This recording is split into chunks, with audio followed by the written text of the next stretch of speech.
No, I'm Peggy. I'm a council member now, no longer a mayor. Okay. You sound like my sister. What a compliment. Thank you. Yeah, she said not too long after she left office, she went to turn in, give all her mayor clothes to one of the charities in Tehachapi. She wouldn't be needing them anymore. And Corey's going to pick out of that. Oh, yeah. We could tell after the first meeting, Bill, that she was not as engaged as she used to be. Now she's like, yeah, whatever. Sure, I'll make a motion. Like, she's not the mayor, so it's just, oh, okay. I'm proud to be a council member now, so thank you for the comments. Well, I don't have any office in the airport district now. I let everybody else run the meetings and do that sort of thing. Well, Bill, it's about time you can relax a little bit, enjoy your moment of freedom, but I know you never will. Yeah, after 85 years, I'm still trying to keep busy. Wow. You succeed well. Thank you. John's recording. John Joyce, do you want me to record on this Zoom and give you the recording? Sure, why not? Two's better than one. I can't. I think you're on mute. Am I on mute? Not that your tripod doesn't do a good job. Let's see. Do you have Wi-Fi in Rosamond? Yes, we do. How's that? No. Bill, by the way, this is Jeremy Woods. I don't think we've ever met face to face, but I love your background, by the way. Oh, yeah, that was a Ford Tri-Motor from up in Oregon, Prineville. They flew in several years ago. And, I got to ride one that came to the Bakersfield Jet Center here a couple of years ago. Oh, I'd love to ride one. I'd ride one of those in a blimp. I've always wanted to ride a blimp.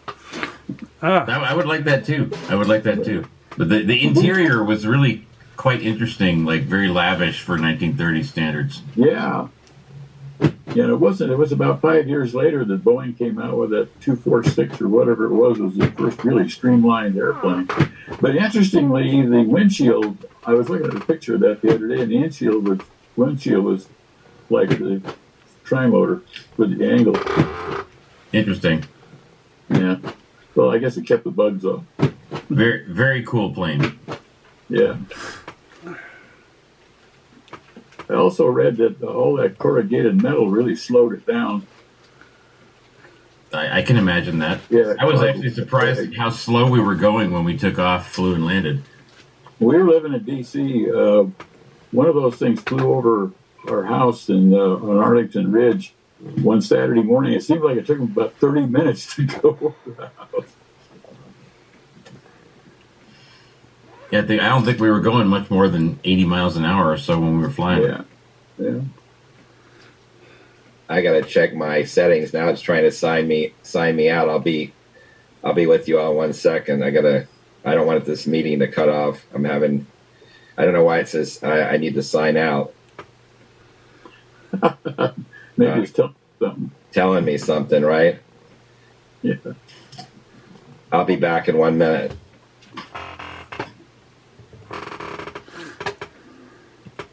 Oh, Richard, I liked your other picture much better.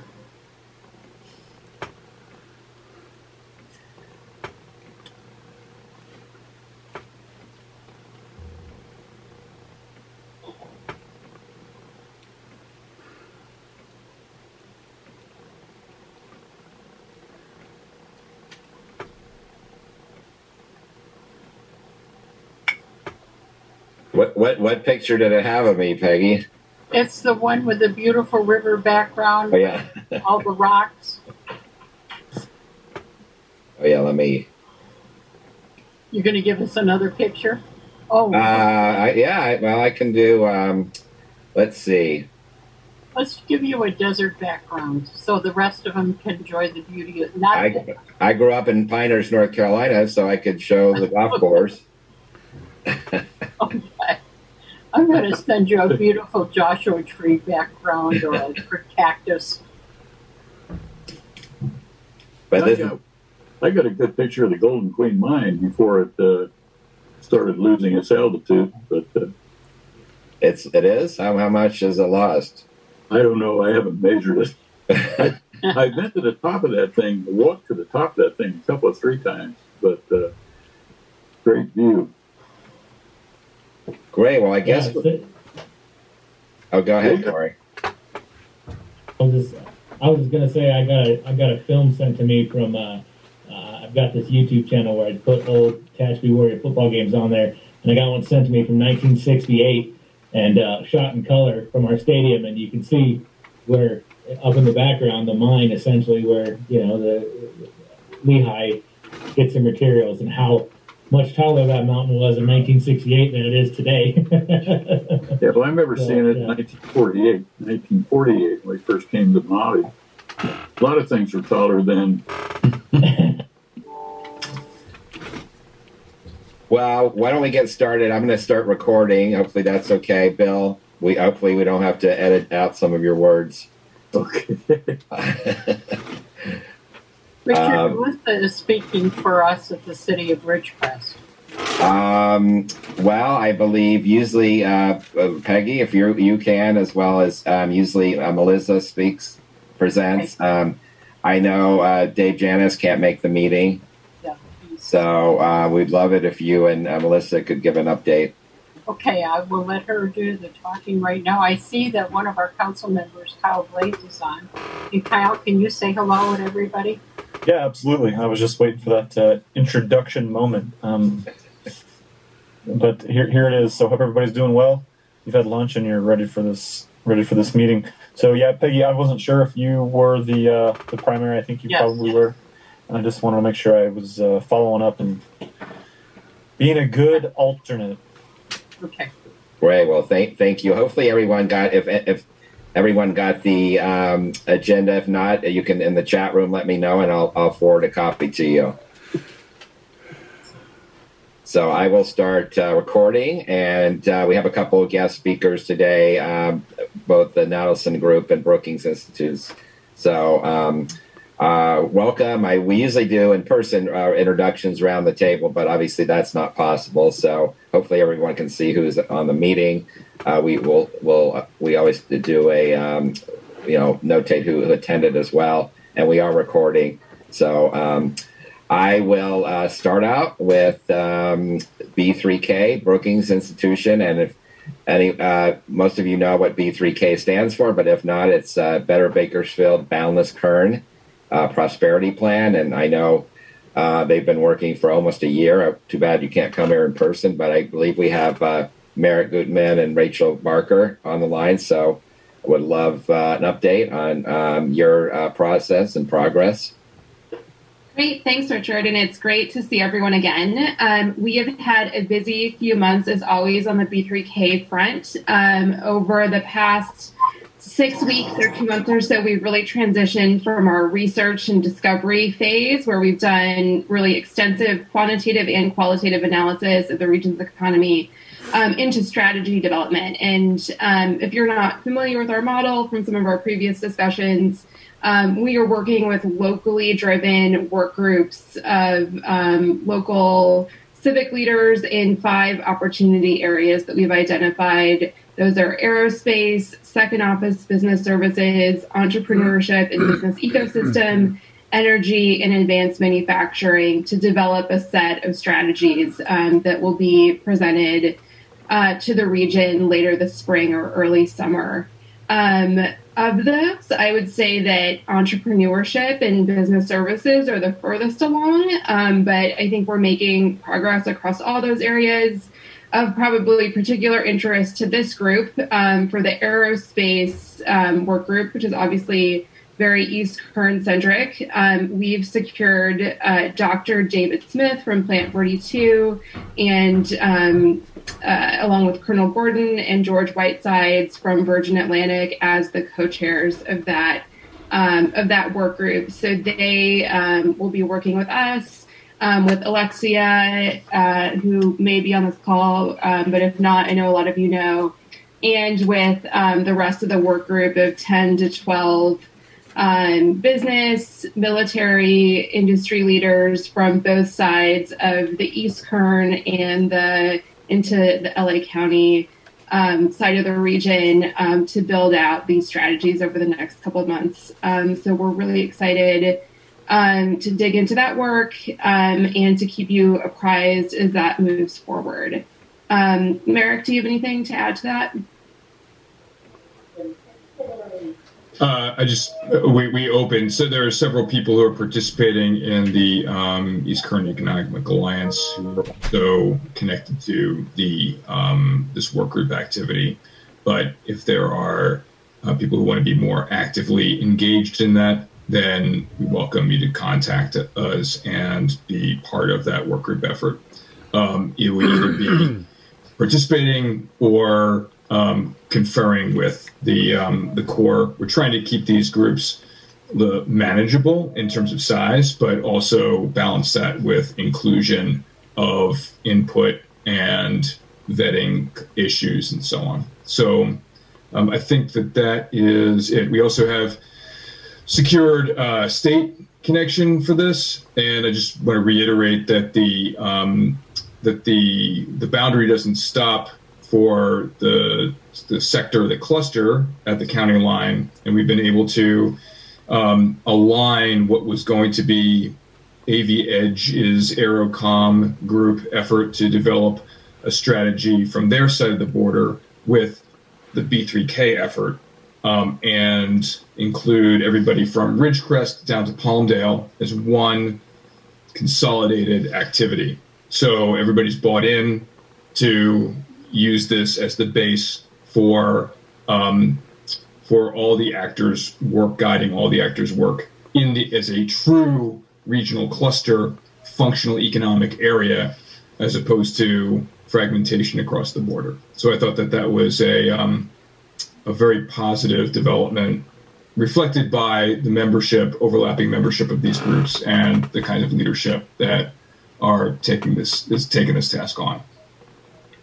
If you want to, anyone wants to talk about the other topical areas, we have, in particular, there's a need for folks who are interested in the kind of advanced manufacturing category and subsectors, still filling out participation in that, and want to ensure that there is East Kern representation. So if there are anyone on the call or who would be good references for that, we really welcome that input and volunteer information. So that's basically it, but we're happy to take questions and clarifications or fill you in any more detail. Yep, and I just posted my email in the chat box if anyone would like to get in touch with us. Oh, and did Rachel and Marek, maybe I missed it, in terms of upcoming critical dates, and obviously the assessment's, I believe, complete, but yeah. What is the timeline moving into the spring and summer? Yeah, so the assessment has been rolling out pieces to various groups. There is a county board of supervisors briefing to be scheduled. That's the next step. The full package of all of there's a 200 some pages of a data book and findings and implications being so formatted for also like pieces of that for easier consumption. It's heavily data and text heavy. It's very data and text heavy. The next hard date for the activity is end of May, when there will be a release of the strategy framework. That these different topical areas are moving, as you won't be surprised, at different speeds. The aerospace activities are different from, for example, the energy issues, in terms of there's infrastructure and people have been working on these topics in various ways for a long time. The energy category is about extension into other opportunities beyond oil and gas, extraction to some of the taking advantage of some of the potential around carbon capture, sequestration, production and innovation, renewable fuels, hydrogen, etc. So that's a much more complicated and say fragmented collection of interests to pull together. So that's moving at a slower pace than aerospace. So we'll have a different levels of detail, but a release at the end of May to be refined in additional areas, but something that is very clear on the framework and specific and particular several specific particular tactics at that point. And that relates to the work that Roger's going to talk about, because the data and analysis and qualitative input that went into the B3K effort is shared with the SEDS process. And there are going to be two different layers here. The B3K is heavy on the regional economic strategy, focused on targeting on job quality and access, blending economic and workforce development activities, and so on. And SEDS is slightly different set of content that Roger will talk about. But that's the immediate timeline. These work groups are kind of moving. They're in different phases of assignments, working through an earlier problem statement or a prioritization built off of the prior research. And now several are into the strategy and tactics before moving to operations and commitments.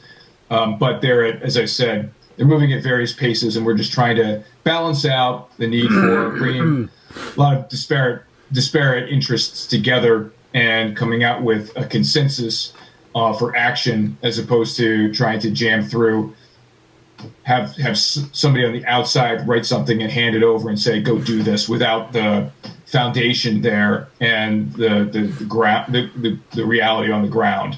So that's why this process takes so long, and tends to yield better implementation and action after the fact. Do you have a work group for mining?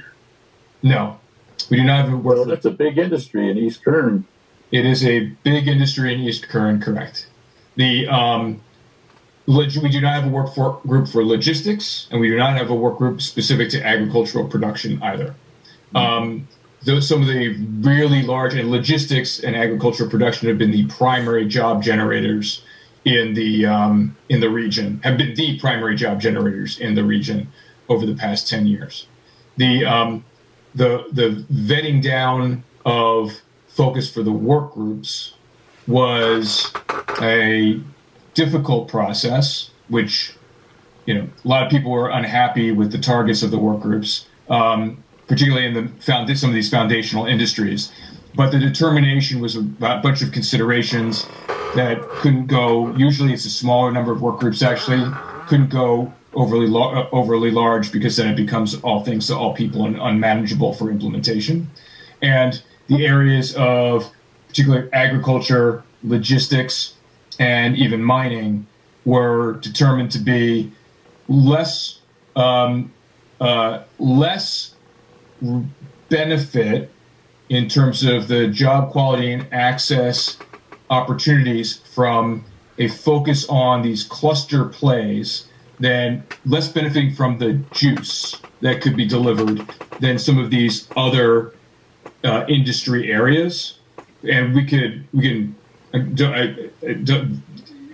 talk about that, but that balance of considerations was really difficult. So it's not an indication that mining is not super important and should not be part of the core economic development activities and support.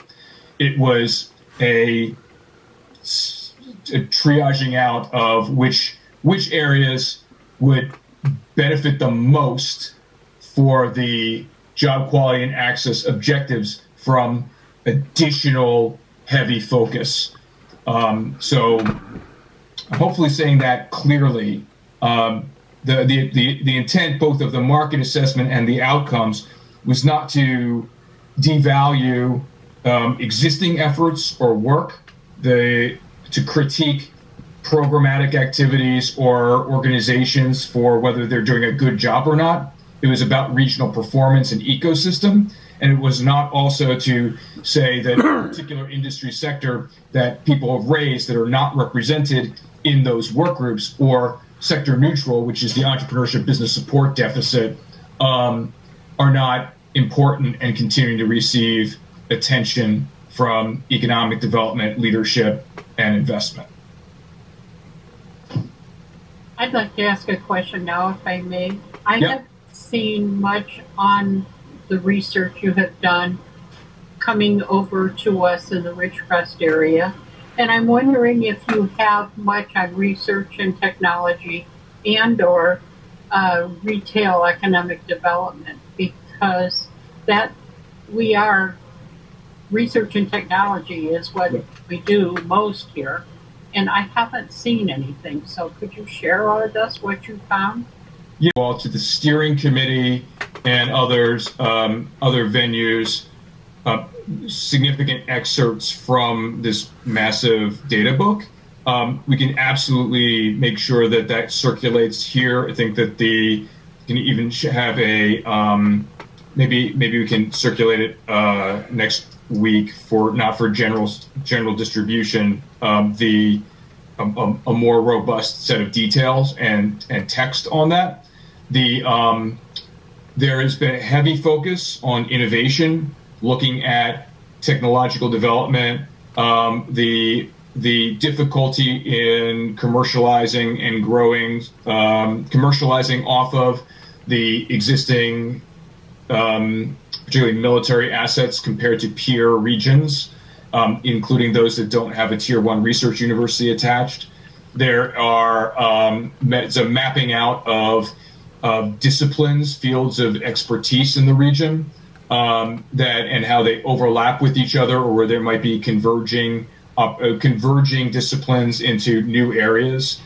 So all that's in there or is looked at. On the retail side, the emphasis of this effort was not on retail or locally serving sectors. It was on traded sectors, meaning goods and services that are going outside of the region, and whether it's in California, outside of the country, and bringing new money into the region's economy.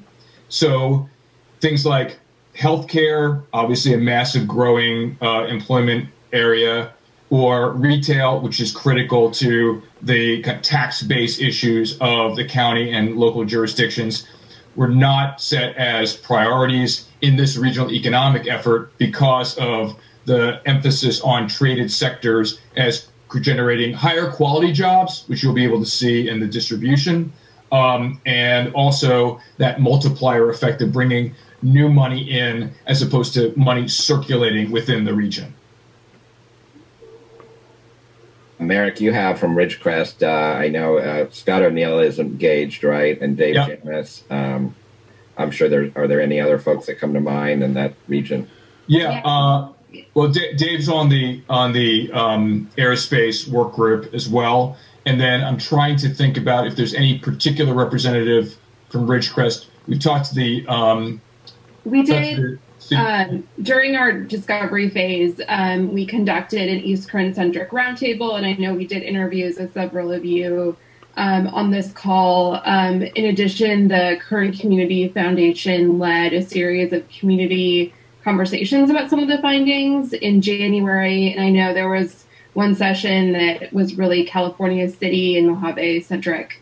So we were able to gather some input there. But just to add on to what Marek was saying, I think one of our major findings in our analysis was that, West Kern on the Bakersfield side and East Kern have really distinctive economic mixes and trajectories and needs. And we've really recommended to the region and to those who will ultimately be developing strategies and implementing them that those distinct needs need to be recognized and addressed as everything moves forward. Right. There's a heavy emphasis on recognizing there are two distinctive economic hubs, that even though this is treated as a metropolitan statistical area and it's within a combined county jurisdiction, they are, if you were to draw the metropolitan statistical area boundaries without regard to political jurisdictions, there probably would be two connected but distinctive MSAs based upon the economy. with the commuting shed coming out of Tehachapi to both sides. So making sure that the leadership recognizes there is a very distinctive set of talent base and industry mix on East Kern versus greater Bakersfield, and the level of, as Rachel already said, the level of attention and investment and distinctiveness needs to be recognized in the kinds of resource distributions and policy making that happens at the county level. I read something the other day. It said the feds are talking about making the MSAs smaller and calling them something different. Yeah, that applies to places that are MSAs right now that are at the 50,000 population level, which is kind of small. It won't apply to this region, and it's still, because of the way you have to collect data, census tract and county level. It'll be there will not be a division in political jurisdictions from the renaming of some of these MSAs. But basically, some places are pretty small compared to the size of other economic regions, and they want to label them that way. And that may be a problem for them in terms of collecting information and how they're treated in certain federal programs, but it will not impact this region. Thank you. Yep. Great. Well, thanks again, Marek and Rachel. Looks like springtime in DC, Marek. It is. I was going to be outside, but somebody was mowing their lawn, so which is kind of crazy. So it is beautiful here and 75 degrees. I have zero jealousy of California weather at the moment. But if anybody has any further questions or clarifications that they'd like, just again, contact Richard or directly to Rachel, and we're happy to get on for a sidebar or something else to make sure that you all understand where we're coming from and where this is going. Thank you. Okay, yeah, I know you all have a meeting at 3 p.m., right? Yeah, we're going to jump off in it, but we'll stick around for another half an hour. Okay, great. Thank you. Thanks. Yep. Great. Well, next we have Roger Dale. So I know he has a presentation. I'm going to share my screen and get started. Roger, are you down in San Diego or LA? I'm in Orange County, Yorba Linda. Okay. So Let's see. Everybody see the slides? Yep. Yeah, thank you. So let thanks, me know, Richard. Roger, when you want me to go to the next slide, just let me know. Okay, I appreciate that. So I appreciate the opportunity to check in with this group. I'm Roger Dale. The company is the Nadelson Dale Group, and I met with many of you on your Zoom meeting back this September, I think. It's been several months. And we are working with Kern EDC to update the Kern County Comprehensive Economic Development Strategy, or CEDS. And if we could advance to the next slide, Richard. Thanks. And we went over this several months ago, but just as a reminder, and for anyone who may be new to the group, that's an acronym that is part of the terminology of the Federal Economic Development Administration, or EDA. And so a CEDS, a Comprehensive Economic Development Strategy, is a particular type of economic development document that local jurisdictions submit to the EDA for approval, and it becomes a gateway to federal funding through the EDA for grants related to economic development, in many cases for infrastructure improvements or other types of projects that will fuel economic growth in your local economy. And so much of the work that is done in a CEDS involves preparing a strategy and an action plan for economic development, which of course relates very closely to what Marek and Rachel have just described for the B3K process, and you're all familiar with that, what that has involved. So much of that work that is being done for B3K, we can use to develop the SEDS. So there's a much more efficient process than we would normally have if we were starting from scratch. And I would say that, in fact, the requirements for the EDA to do economic development, strategic planning, and a regional economic assessment, what the B3K process is doing really exceeds those standards. So we're able to really put together, I think, a very high quality SEDS in a very efficient way. And so the SEDS process, as I mentioned, is a gateway to EDA funding, and I'll talk more about how that actually works. They require a committee that is composed of local stakeholders, primarily from the private sector. And again, we're going to kind of piggyback on the B3K process for that committee process. Requires a SWOT analysis. All of this we're going to format in the way that the EDA requires for a SEDS, but we're going to, in many cases, draw on the material and the data that the B3K process has provided.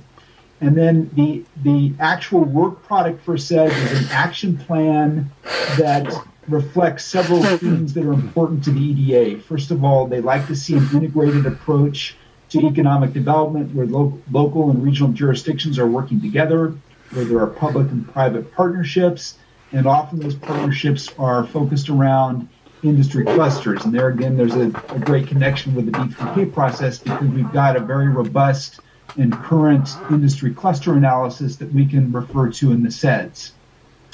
The EDA is very focused on themes of sustainability and economic resiliency, and even before the pandemic, they were keen on having documents that considered the concept of local economic resiliency. So we will, again, position much of the material that you're otherwise working on in the way that they like to see it in this document. And then, as I mentioned, they're very interested in leveraging resources through partnerships and collaboration. And so at the end of the day, we're really going through a process that will reformat work that you're already doing. In some cases, we'll supplement it with other data that we need for specific purposes for the EDA and create an economic development strategy for that purpose. It's a county-wide document, and the cities are, in effect, partners with it because one of the main reasons that it's of interest for a local community or region to put together a SEDS is that you develop what's called a SEDS project list. And that is essentially a list of candidate projects at the county level and at the level of individual cities and communities that you would potentially be later submitting applications for grant funding through the EDA. Doesn't mean that you get the money just by putting them in this document, but that's sort of the initial step in the process. They have to be listed in the SEDS, and then during the subsequent period of 5 years, any of those projects, the individual jurisdiction sponsoring them can then go and directly apply to EDA on a competitive basis to get grant funding, as I mentioned, largely for infrastructure type projects or other investments in the local economy that fuel essentially job growth. And so if we go to the next slide, Richard, the process to get to there, as I mentioned, it involves community and stakeholder outreach. In this case, that's very streamlined because we're kind of piggybacking on B3K. Technical analysis, same story, linking to B3K. And then they want to see an action plan that provides practical guidance on implementation for the county and for the local partners. And again, we'll kind of put that in the format that suits this purpose. And really what we're trying to document is that we've got this, in effect, a wish list of infrastructure and other projects that could potentially be grant funded. They want to see a direct link between those projects and a larger strategy for how the local communities will leverage those investments and, have something that's going to create a broader impact than some individual or isolated grant that doesn't have a connection to a real plan. Next slide, please. So the list of major tasks here are what I outlined for you back in the fall, and I've kind of color-coded them to indicate the ones that we have been working on and the ones that we're going to be soon working on in the process. So we have been compiling data mostly from the census in a format that meets the EDA's requirement to develop a profile of the county and individual sub-areas, or in this case, the cities. The industry cluster analysis, we have been working closely with B3K on that work to identify industry clusters that are relevant to the different distinct sub-areas of the county. And as Marek mentioned, we would anticipate maybe treating the clusters in the East County versus the rest of the county as distinct, but that will all be reflected in this analysis. Same thing with the SWOT analysis. We've been kind of incorporating the B3K information as well as supplemental information to develop the SWOT analysis for purposes of the SEDS. So those are components that are not finished yet, but we're working along with them and kind of feeding the B3K data into that as it's available. And as Marek and Rachel mentioned, a lot of that is already provided and more is coming soon. So that's all been working fine. And then the two items that are highlighted in yellow, economic resiliency analysis, again, that's kind of getting more into the specific theme that they want to see. Well, what are the vulnerabilities in these communities in the county as it relates to economic resilience, and what type of actions are we proposing that would increase and strengthen your response to those types of issues? And this, of course, is something that most cities and communities have been thinking about more than ever in the past year with the pandemic, and I think that all can be rolled into this effectively as well.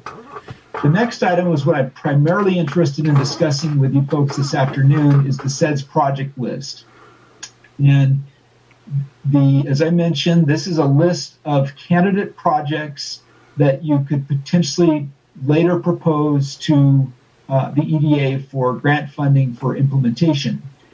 And we would anticipate in this SEDS being a countywide SEDS that it would have a mix of projects that might be regional in scale or of a regional significance. And it would also include projects that are very specific to local communities. And so, for example, at the local level, you might have a project, I'm just making this up based on things we've seen in other SEDS, you might have an interchange infrastructure that you're asking money to help complete an interchange or a road widening that has some direct nexus to economic development or job creation. So you fix this road, and that facilitates development of a business park where you otherwise wouldn't be able to get that project done. So that would be kind of a very local project. It wouldn't necessarily have a county-wide impact, but for purposes of the SEDS, that's very relevant because each community's the level of significance of a project is kind of defined by your own circumstances, and each of you can then individually identify projects that would be important for your community that you might then later apply for funding for.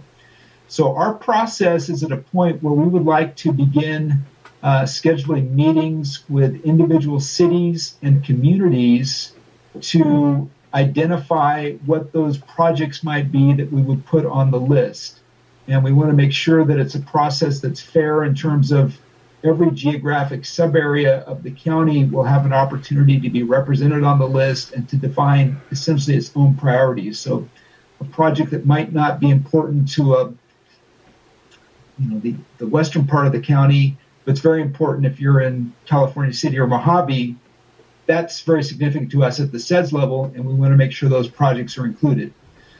We will be working through Richard and current EDC over the next week or so to begin establishing a list of who we should be including in these interviews for projects. And certainly the cities, as a default, we will contact each city, and this is not just East Kern, but the whole county, but would especially like your input on unincorporated communities that would be included and who would be the best points of contact in those communities for helping us to identify those lists. Generally, the county serves as kind of the lead agency for coordinating SEDS projects in unincorporated communities, but we rely on input from other organizations, potentially in unincorporated areas, to identify what the priorities should be. So I won't discuss that much more today, but just to give you a heads up that we would anticipate very soon we're going to meet with Richard and with the county to establish a process and a contact list for those meetings or interviews so that we can begin to put together those lists that are really the core, I would say the core add-on of the SEDS in addition to the work that's being done by B3K. And then after we get through that, we will then proceed to the actual action plan and the SEDS document, and then work with the county to support getting that approved through the EDA, which is sometimes takes a little bit of administrative support, but we're confident that that would go through smoothly. Next slide, please. As I've mentioned, this involves a lot of community engagement. I've already kind of gone over this, but the SEDS committee, we collectively decided at the beginning that we wouldn't establish a new SEDS committee because we know everyone's devoted a lot of time to B3K and other planning efforts, but we can in effect use the input from the B3K steering committee, and for this purpose they're kind of wearing the extra hat of being on the SEDS committee. So that's how we're handling that. We are also going to be extracting input, stakeholder input from the B3K process.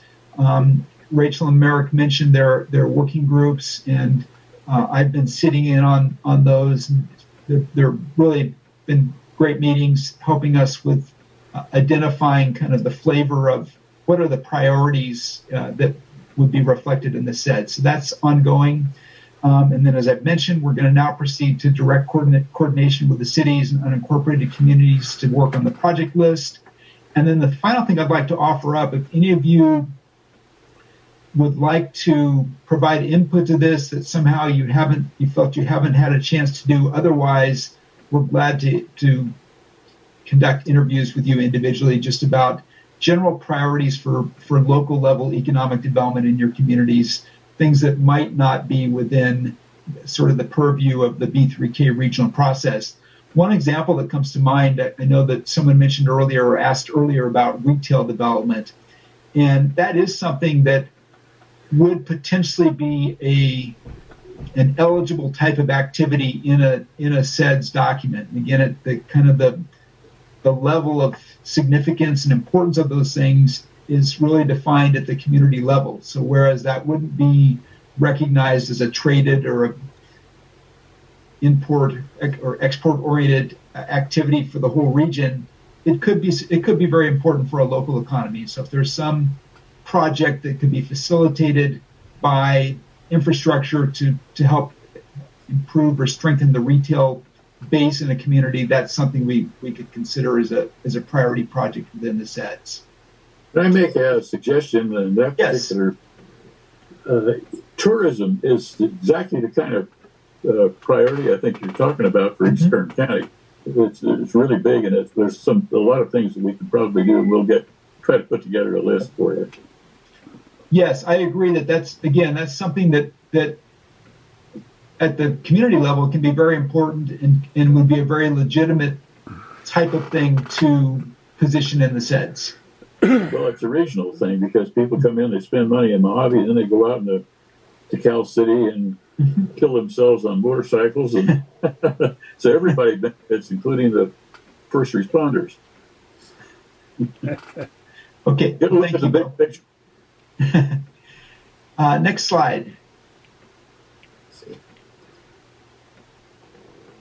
So I want to thank you for your time this afternoon. I look forward to talking with you more in depth individually. Glad to take any general questions now, and I've left my contact information on the last slide if you'd like to jot that down, and be glad to hear from any of you in the coming weeks as we begin to work on this SEDS project and priority list. Various folks from East Kern as well are in the middle of applying, hopefully third time is a charm, for the Build to Scale Venture Challenge program. And then we also had a really strong proposal last year for the STEM Talent Challenge. Both of those programs are refunded for this year. the Build to Scale Venture Challenge deadline is April 28th. So in the interest of getting more people from this meeting involved in our proposal, like I wanted to mention that now, the STEM Talent Challenge will probably be later in Q3. I'm not sure about the deadline yet, but just thought I'd mention the fact that we're already like reapplying for both of those programs, and we were very close last year, I think. I really appreciate knowing about that. So I'll check with you offline about that. Thank you. No problem. Any other questions, Roger? Great. Well, thanks, Roger. I know we'll circle back next week.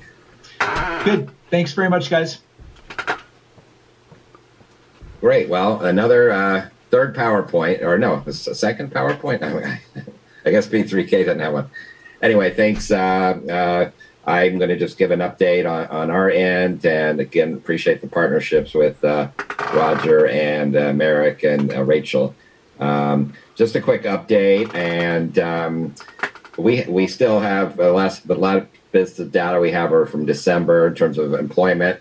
I'm not sure why the January information 2021 hasn't been released, but just looking at our Kern County unemployment rate versus amount employed, which of course is significantly less than a year ago. Of course, the seasonality of December, as well as this does not take into account people that are no longer looking or were recently laid off.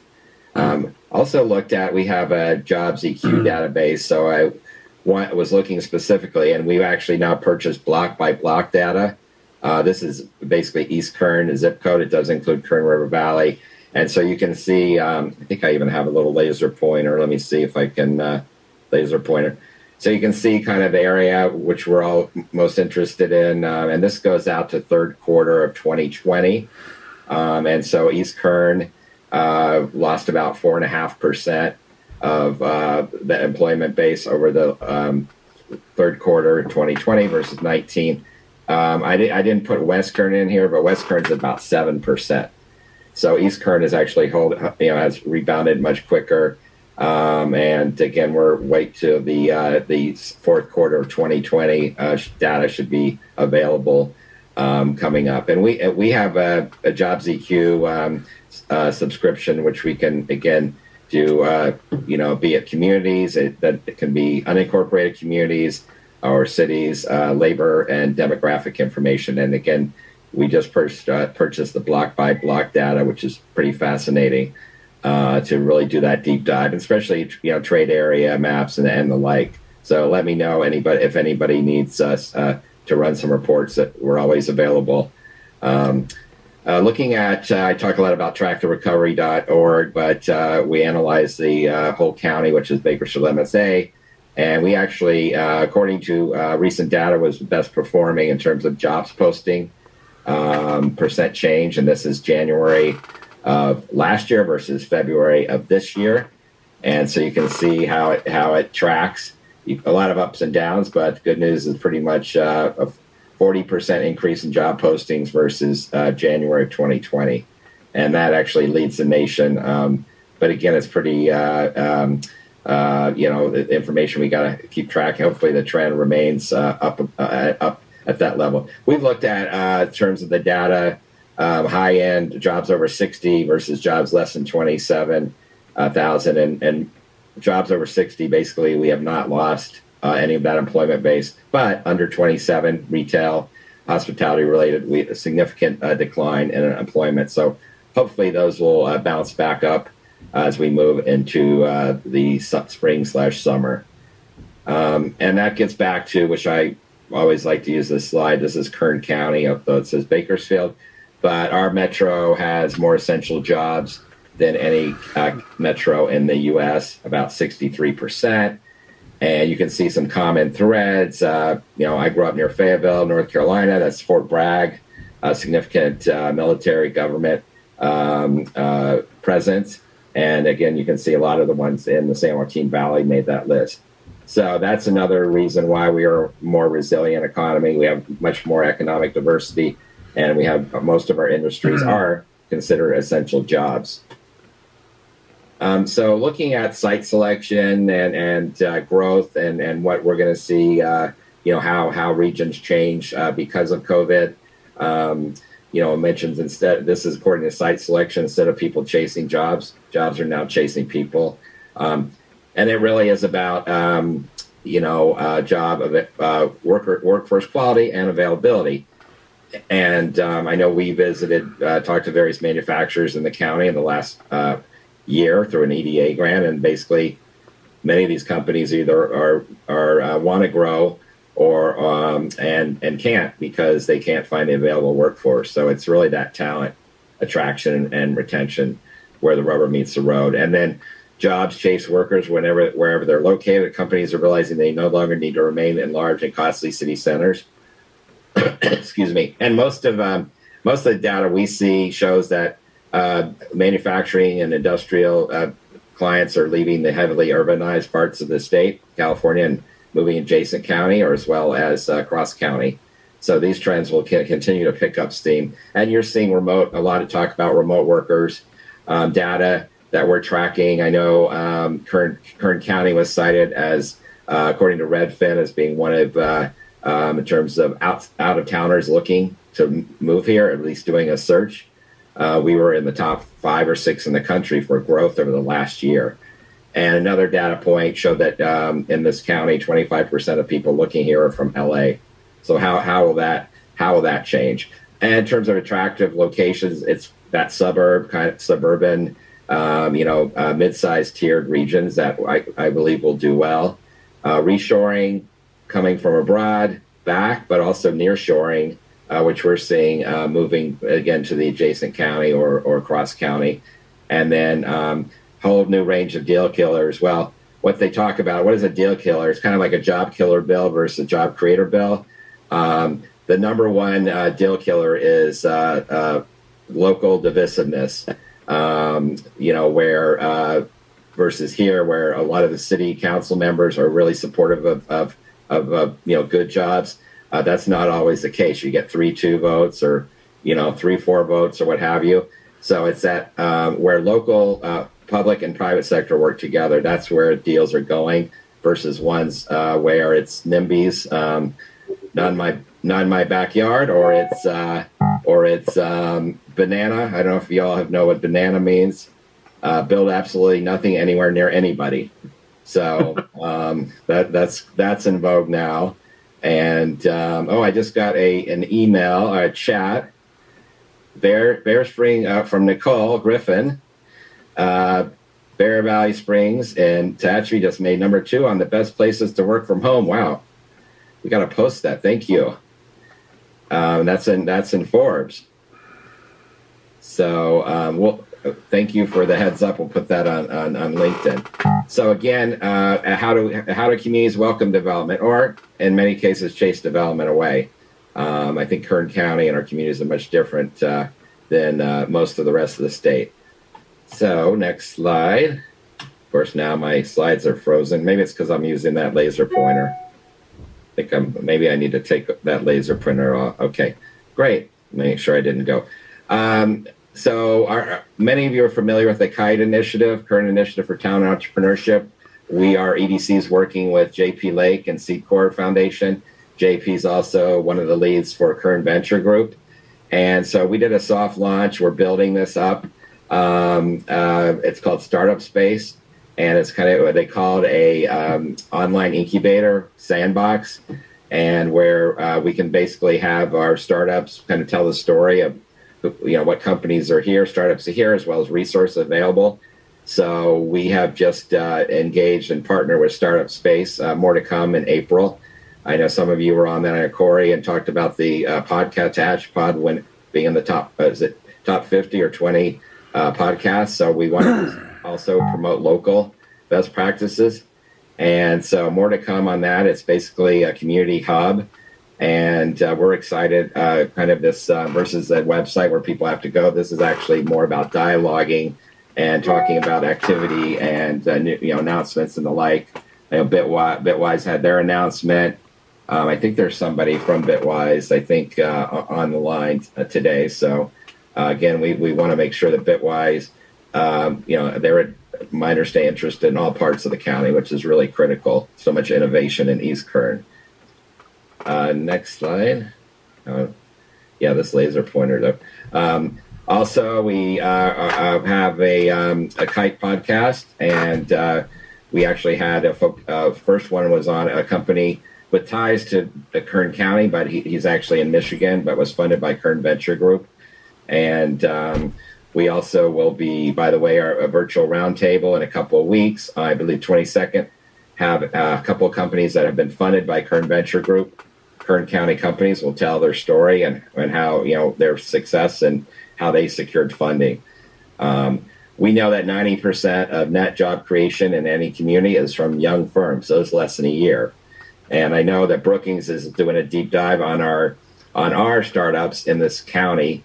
The good news is that we are in the top 5 for startup activity as a percentage of all companies. The bad news is that our startups do not last as long as in other regions. So it's good to start company, have a robust activity starting up, but how the challenges are having the support, funding, mentoring to succeed.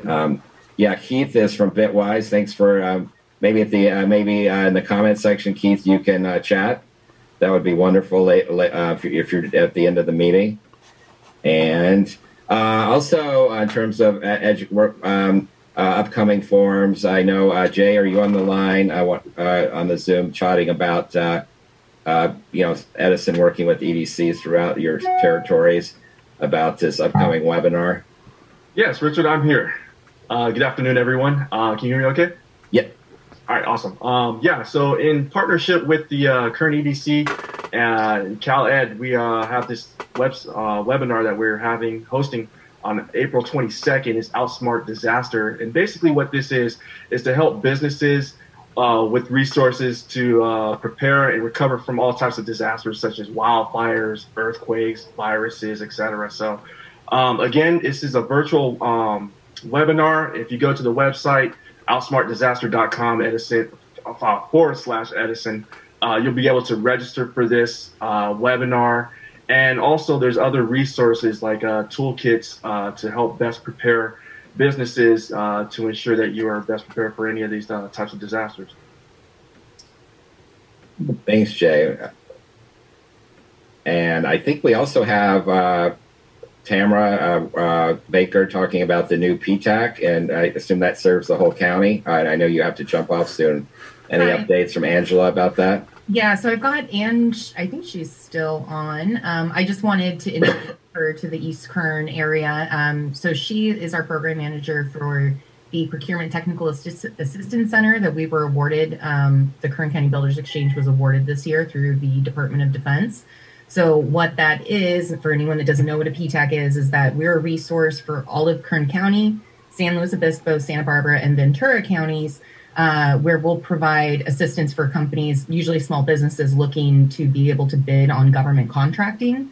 And so she's really going to be a resource, and the goal obviously is to be able to get in more with some of those East Kern jobs. Ange, if you want to say hi. Hi, thanks Tammy for explaining that perfectly. Honestly, it's been really wonderful to meet some new business owners and help them navigate the world of government contracting. So we're doing some learning together. It's a many-layered and varied thing, but it's exciting, and it's fun to work with all these small businesses in those 4 counties. So I look forward to meeting more of you in the future and hopefully collaborating as well.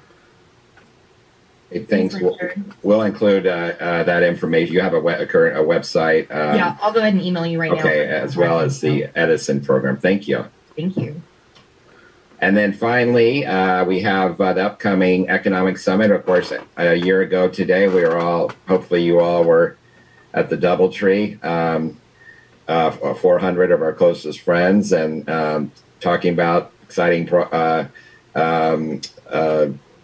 economic development activity. I know we had Hard Rock, we had the Bitwise folks, and Lightning in a Bottle Music Festival.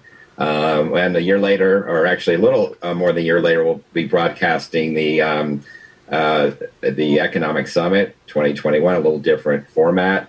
It will be broadcast KGT, but also streaming live on the website. Chris Thornburg will basically be the keynote. So that's the Kern EDC, CSUB, and Greater Bakersfield Chamber. We're putting on the, I think it's our, maybe it's the 28th or 29th annual. But hopefully you can all tune in. We'll be posting course about that as well. And Richard, yes. Richard, talking about trying to get people to help people get jobs. Caltrans District 9 over here on the east side of the mountains has been putting on some online programs for contractors to learn how to contract with Caltrans on their projects. I think we might even have somebody from Caltrans on that call today. Good. And they had a video and update they wanted me to forward, so I'll forward that after today's meeting. Good. Great. Well, and next on the agenda, if there are any questions. Okay, great. Next, yes, it is. Thank you, Cheryl. 21st annual, I guess, started in 2000, or 2001. So, Rhonda with AV Edge, are you on the line? I am. I just have a real quick update, not a ton to report. For our region, we just completed our Business Outlook Conference on the 24th of February, had a great turnout, did it 100% online, and it was about a 2-hour conference. Our keynote was Peter Zihan. He gave us some great information. Basically, at the end of the day, he recommends staying the course with aerospace as that industry contracts. We are poised to pull in even more, especially if we can work with the states to create some incentives.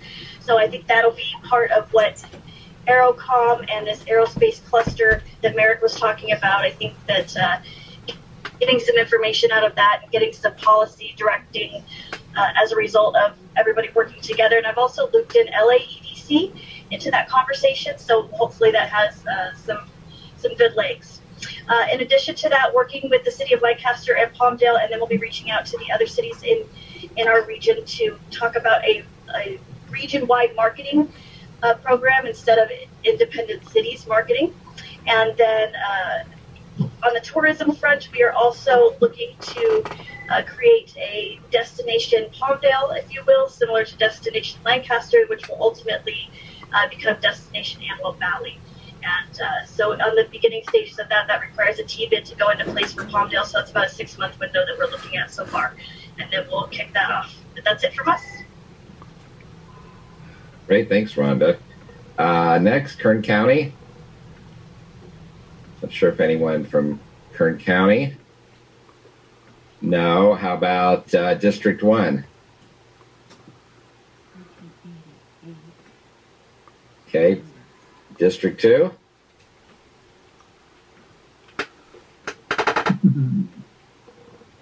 Well, that tees it up for Tehachapi. All right, I'm here. Don't worry. Thanks, Richard. Yeah, a lot of good stuff to get to. Right now, our small business loyalty program. If you've heard about that, we've got extensive media coverage from the Bakersfield TV stations, especially. We've handed out. Basically, the premise behind that was the city went out and bought, basically at this point, over $3,000 worth of gift cards, each from our locally independently owned restaurants. And we encourage shoppers to basically bring their receipts to City Hall, totaling over $100 from any independently owned small business purchase, whether it's retail, professional services, even restaurant bills, minus alcohol, would count. And so it has taken off. It's only in day 8. And we've already kind of burned through our allocation and even brought more money to the table. We've exceeded over $10,000 in receipts that have been redeemed for gift cards. So the point of this was to create a sort of stimulus without just handing money to small businesses. So the small stimulus on the front end was giving $100 to the business for the gift cards and gift certificates, and then we're able at the same time to get people thinking about shopping locally in the city, and then we returned it, with a $20 gift card, and then they turn around and obviously they go to a restaurant, they're going to spend more than $20 most of the time. So it brings more money back into the restaurant owners' pockets, and it's gone extremely well. We've extended the program and it passed initial funding estimates, And we've now purchased gift cards from every independently owned restaurant in the city. So very cool.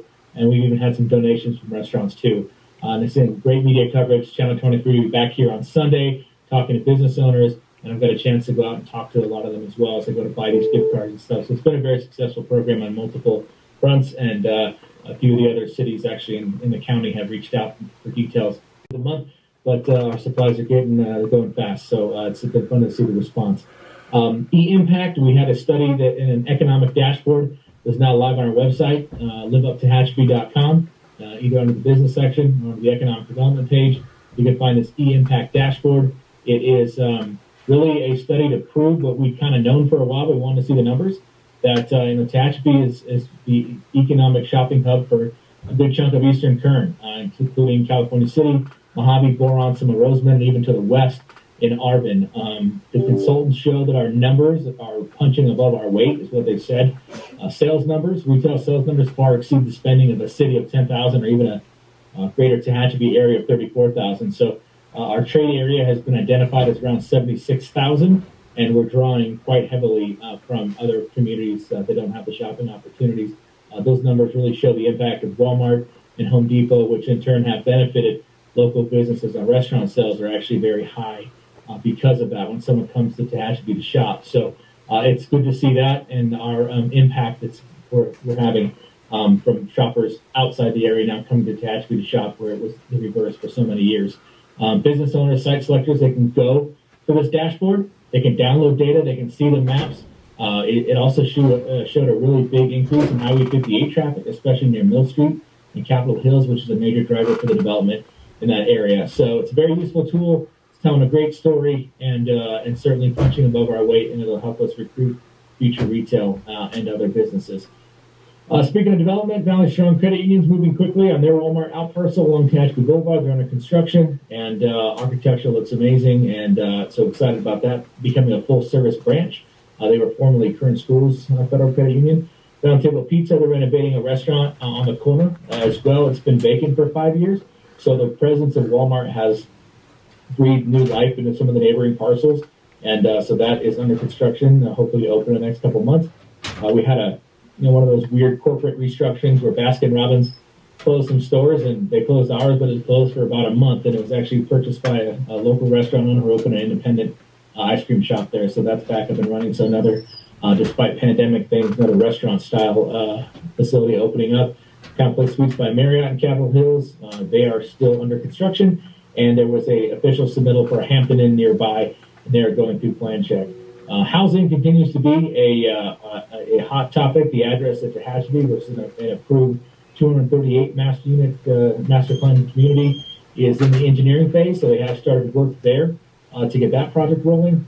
Safe Ranch did receive an extension from the Planning Commission as we close in on completing the environmental for that project.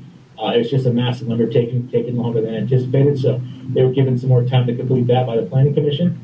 We do have a lot of entitled maps that have extensive interest from current builders to continue to build locally. They're actually here building now and doing quite well for themselves, and they're trying to figure out how they can continue to build in Tehachapi because prices are through the roof due to low inventory. Speaking of that, last month, the average closing price in the city was $329,000.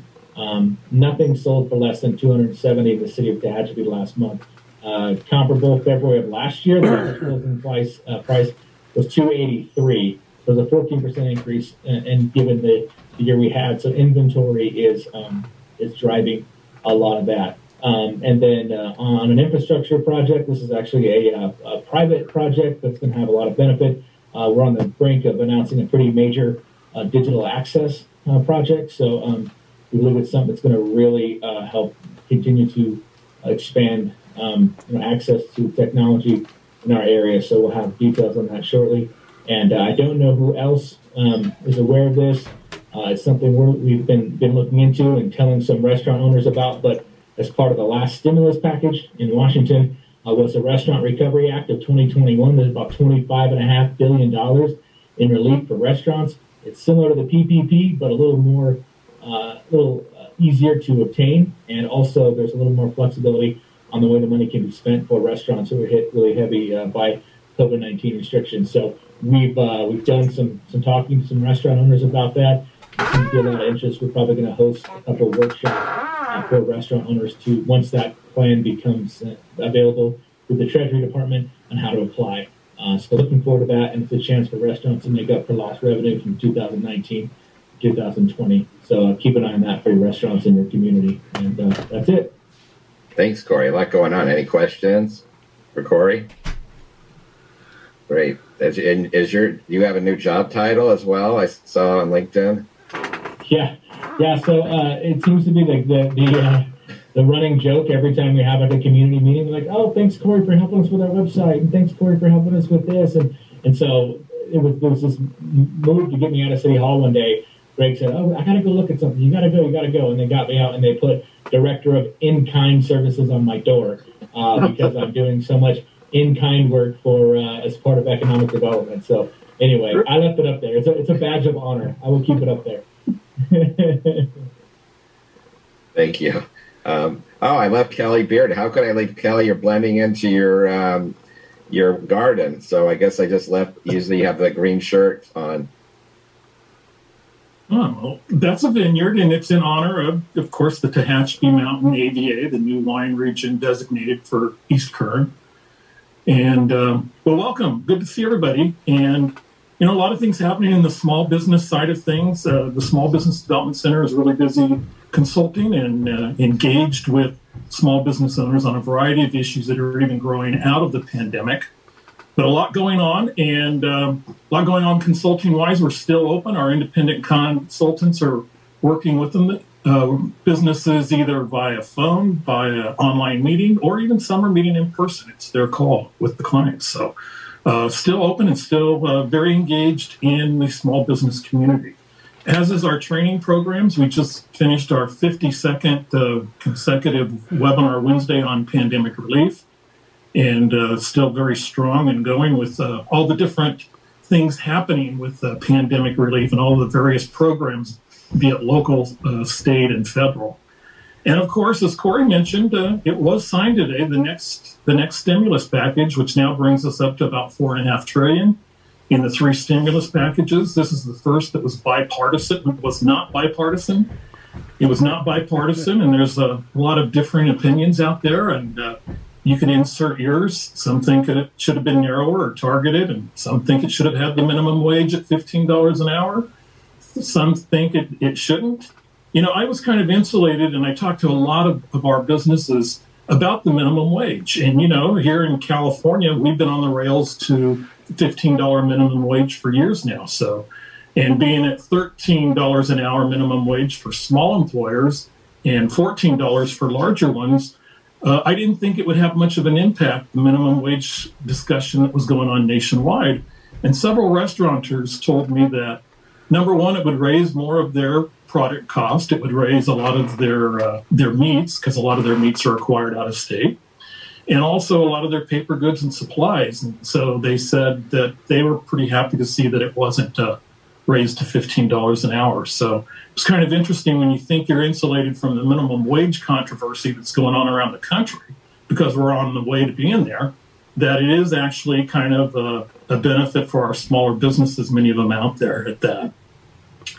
So Corey's spot on. That restaurant bill is going to be interesting. There's not going to be enough money for all the restaurants. But one of the other things that's kind of unique about it is that the way the grant is actually calculated, at first I was thinking it was very generous, because it took what you saw as far as your gross revenues in 19 and subtract them by 20. And, a popular sit-down restaurant would be grossing $2 million. And all of a sudden they dropped to $1 million, making that grant $1 million. But that is now going to be subtracted by any of the Paycheck Protection Program monies that they received, either in round one or the second draw. A lot of other things to discuss. I know we're short on time, so I'm going to jump off. But open and willing and ready to help any of your small businesses, as always. Hey, Kelly, do you think you guys will maybe do a workshop on restaurant recovery? Because I'd much rather have you do it than me try to stumble through it. You guys are the better experts. So maybe a webinar or something? You know what? We could even work with you on that and do it specifically. We've included it in a couple of our discussions since it's been coming down the road. Originally, it was supposed to be a $120 billion program, is what they had tried to float. And then it was reduced to 25 after the election and some other programs. So, Corey, yeah, would love to work with you, and we could work with you, or we could include it in one of our Wednesday ones, whatever you prefer. Perfect. Thanks, Kelly. Hopefully you can come back down to Kern County soon. It was great seeing you last week, Richard. Yep. Great to catch up. Thanks for your song list. Oh, you're welcome. Great. Well, next, John, are you there? Yes, gave me 2 slides. You want me to put them on the screen? Please do. Yes. Can you hear me okay? I don't see John. John? Yes. Can you hear me okay? Yeah. You want me to put the 2 slides on? Yes, please. Okay. I will do that. Let me see if I can find. Here we go. I think it's the cover of your newspaper, right? Let's see. Everybody see that? Yeah. Sorry. There we go. You can read it. Yeah, that's good. Well, that is actually a flyer that an 8-page that was mailed to everybody in Mojave and Roseman. And it shows the booming economic development going on in Roseman from 4 startup companies that will hire a lot of people and probably won't go away. The first one, it would be Starbucks up here on the sign. It's going to be one of the new drive-through Starbucks. And that's exciting to Roseman because Starbucks does a tremendous amount of research before they open a store. So this is going to be on Roseman Boulevard. The other company is 7-Eleven. That will include a gas station, and that'll be on 25th Street in Roseman also. Exciting one is O'Reilly Auto Parts, which have stores all over California. And finally, we have the biggie, which is the market, the grocery outlet. Now, the unique thing about these grocery outlets is they are licensed to individual owners that live in the community. So we will get a market owner living in Roseman and attracting local buyers for all the food items, meat and poultry and packaged goods and everything. So this will be a big shot in the arm to us.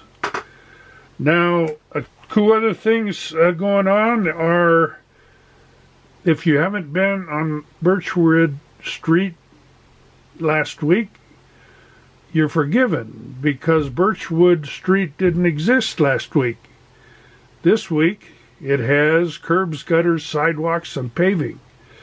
And it's part of the Legacy Homes development. This slide shows the layout of the 4 businesses I mentioned. Starbucks will be here on the left, on the west side. O'Reilly Auto Parts in the middle. 7-Eleven over here on the east side. And the market will be here in the back with 138 parking spots. Halford Development from Pasadena is the one doing it, and it's moving along really well. And the final good news from Roseman is the trustees next Wednesday night will vote to open the school district, all the schools again, and get offline. The letters from the parents are running about 20-1 to open the schools again. And so as far as Roseman is concerned, the schools probably next Wednesday will be open. And that's the good news from Roseman. Richard? John, I see. Is that Bill Deaver on the bottom left? That is. We got a cameo shot of Bill Deaver there from your program, your last month's program. Yeah, and he's such a well-known personality. We like to steal a mugshot and put it on the front cover for those that recognize him. Well, great. Thank you. Thanks, John, for the update. You're welcome. Let's see. Next, we have Ridgecrest. I know Hi, that. Everybody. This is Melissa from the city. I hope everybody has been doing well since our last meeting. There's been a lot of changes here in Ridgecrest. Our chief of police is now our deputy city manager, so welcome Jed McLaughlin. I believe he'll be joining us next month, and we're going to start to incorporate him a little bit more in economic development efforts, Parks and Rec, and our planning departments. We also have a new public works director, Travis Reed, as our current public works director is retiring April 1st. And then we also have a new executive director at our visitor bureau. And I think that's John. Sorry, I will mute. That's okay. I know we're all busy. And she will be, her name is Carrie Crutcher at the RACVB, and she will be at the helm of our Welcome Center, California Welcome Center, opening up. If anybody has been to Ridgecrest, it was our previous Goodwill building. There's going to be a VR experience there, as well as a larger gift shop. They are also thinking about opening up a shared workspace, since everybody is kind of moving a little bit towards working from home, so that they can come to Ridgecrest and continue to work, as well as enjoying the other amenities we offer here. And moving on to a few other updates, we have our local restaurant grant that we were working with CDBG. We are in our second round of distribution for equipment, so we are handing out our swamp coolers and our canopies and tents, so that our local restaurants can continue to operate outside. And the idea of Corey and the city of Tehachapi is something that we are also looking into, and it's great to hear that there's been a lot of success on that end. Another big thing I'm sure a lot of you are curious about is our earthquake recovery efforts on base. Our temporary employee housing has completed construction. We have not necessarily had people move in there just yet, but it is supposed to house about 800 employees. And then facilitate some of the biggest military construction efforts on base. And our hope with that influx of people is to kind of help our economy while that construction is here for about 3 more years. Another thing related to our military base is we're working on a military installation resiliency grant. I forget the name of the new OEA acronym, but that is the DoD organization we are working with, and we have selected our consultant. They are our Stantec, and they're going to be having a study and basically identifying points of failure, not only on the military base, but in the surrounding areas. A lot of you are aware of our water issue, but we also have other points of failure in terms of communication and surprisingly flood mitigation. So we are definitely looking forward to working with them. This grant is supposed to help us, especially because it's a new program that the DoD is offering, and it will lead into another grant program that will subsequently give us access to implementation for infrastructure, so that we can address these issues. Some other exciting news that I have is that our electronic sign by our Chamber of Commerce has been up for about a month. It's a great success, considering there's a lot of interest in advertising for the sign. We also have some community advertising there as well that the chamber has very gladly worked with us on. And then lastly, our economic development committee has been moving a little bit towards consolidating our social media presence. We are, I'm sure everybody will see eventually, but we're moving towards a newer, modern, alternate logo. We will still have our City of Ridgecrest logo that you see as my background today, but we will also start to include that as well and have our social media presence build up a little bit.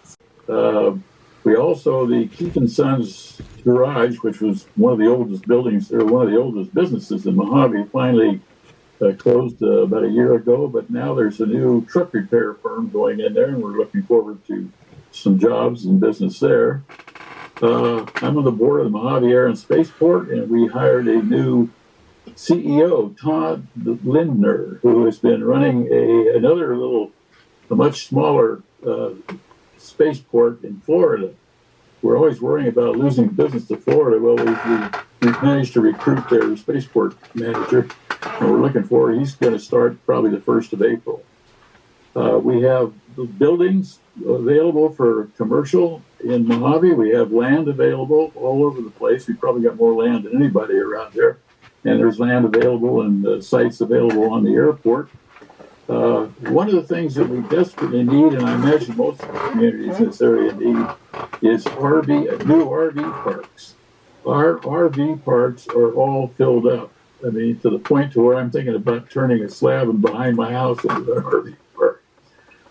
So we've got all kinds of stuff going on. We're glad to hear all the great ideas. That idea of yours, Corey, Mojave has been serving food to people since 1876, and maybe we can figure out a way to get even more people. Any questions? Thank you. Bill, you said the name of the new director. How do you spell his last name? Lindner. Todd Lindner. Okay, thank you. Everybody said, nobody knows where Mojave is. We put out the word we needed somebody, and just like this last time we got more than 100 applicants from all over the United States and one guy from France. Wow. So we may have ended up with a bilingual airport manager. And Karina Dries, who was our former airport manager, is now the president of the Commercial Space Foundation in Washington, D.C. Wow. That's all I have. Thank you, Bill. I just got on the chat. Rebecca mentioned that the Ridgecrest Chamber held their 34th annual IWB Economic Outlook Conference, which I remember attending in person last year. So hopefully we'll be able to see everybody there next year. And that's on, I believe it's on. You can view it. You can view it at Indian Wells. Let's see. On their IWB-EDC.com. Great. Well, next we have, I don't know, I didn't see anyone from Kern River Valley. No, and then Kansas City, I believe they had to drop off the call. Boron, is Mary Beth here, or anyone from Boron? Good, that leaves us time for other comments. Any other businesses, organizations like to provide an update? Hey, Richard, this is Jessica Clemenset from Caltrans in Bishop. Hi. I just wanted to take a quick minute to introduce myself and let your members know that I'm the Small Business Liaison for District 9. And I am available as a resource to small businesses if they need any help. And like Bill mentioned, we are doing a lot of outreach. So I put in my contact information in the chat earlier. And you can Google Caltrans events calendar if you want to know more about other events that are coming up. At the end of the month, we're having a DBE Summit. It's going to be great. It's a statewide event. And also on the call, we have someone representing our Public Information Office, and our planning division too. So if anybody has any Caltrans questions, we are here and available to answer questions. Thank you. Great. Thanks, Jessica.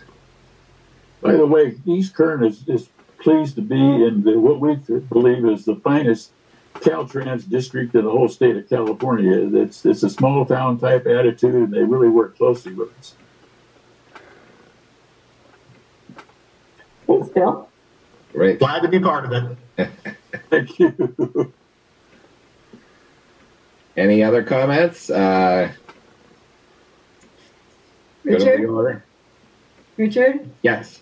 It's Tina in Tehachapi, a sometime journalist. I just had a thought. Up here, we've got a beautiful new hospital. We have a hot real estate market. We have wine designation, but we don't have a golf course. And we have a golf course that's just sitting there fallow. The horse thief. It's just been abandoned. And I wish somebody would get on the phone and call Donald Trump and ask him to buy it. Can you think of somebody else? There must be somebody else in the golf course business. It's a tricky sport. It's a tricky sport. It's a tough investment these days. Golf's a tricky sport. It's actually really dying nationwide because no one has the time to play 4 hours of golf anymore. So, it's a tough investment for a lot of people. And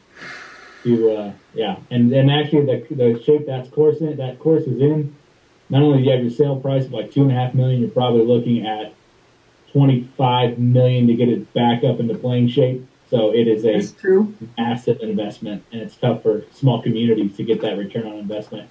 It's when you're not Florida or Arizona where you can golf 365 days a year. So pretty tough sell. Corey makes a good point. I know we were all up there way back when, a couple of years ago at Stallion Springs, and the economics of golf course, one closes every day in this country, and I don't know should I blame smartphones or shorter attention spans or The thing is, people like to come up here for wine tasting and for a day, and what is there to do? I mean, there's not the mountains aren't really open for public. I just think with all the new developments, people moving in, it just seems like a natural thing. And I know I understand that it will cost many millions of dollars to get it running, but they have access to water. The guy built a $500,000 pipeline, for the water. I don't know. I just wish somebody would not let it die. Yeah. Well, I think that was actually part of the reason why it closed. They lost access to that water as well. So they no longer have access to that water. So that was part of the reason why it closed too. They were getting prison reclaimed water, and that wasn't that got turned off. So. So they're not getting that anymore? No, not getting that anymore. So that was a big reason why it closed, because their expenses went up to water the place. So. Oh. Well, that's too bad, because in my Kiwanis Club, I'm the president, we used to have a golf tournament every year. Now there's no place to have it. But anyway, just a thought. Great. Any other comments? Richard, it's Jeremy. Not really a comment, just a heads up to Rhonda. I was texting independently with her on the chat about coordinating more about the destination Antelope Valley. And Rhonda, I saw that you messaged me. I'm available Monday and Wednesday next week, in case you're still listening. Sounds good. I'll reach out to you. Cool. Great. Well, thanks everybody for tuning in. And hopefully we'll be able to meet in person in the near future. Thanks, Richard. Good meeting. Thank you. Stay safe. Have a good weekend, everybody.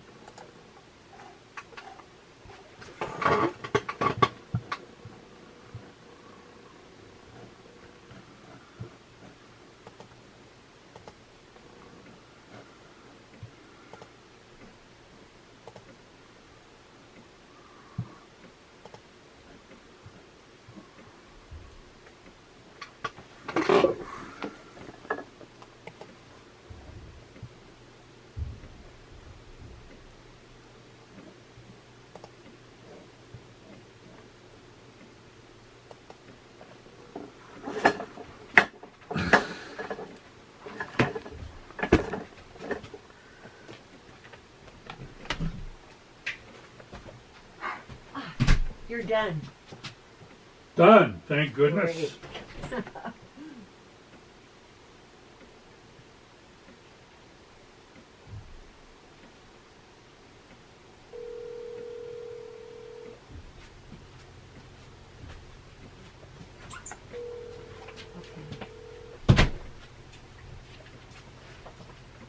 Hello. I can barely hear you.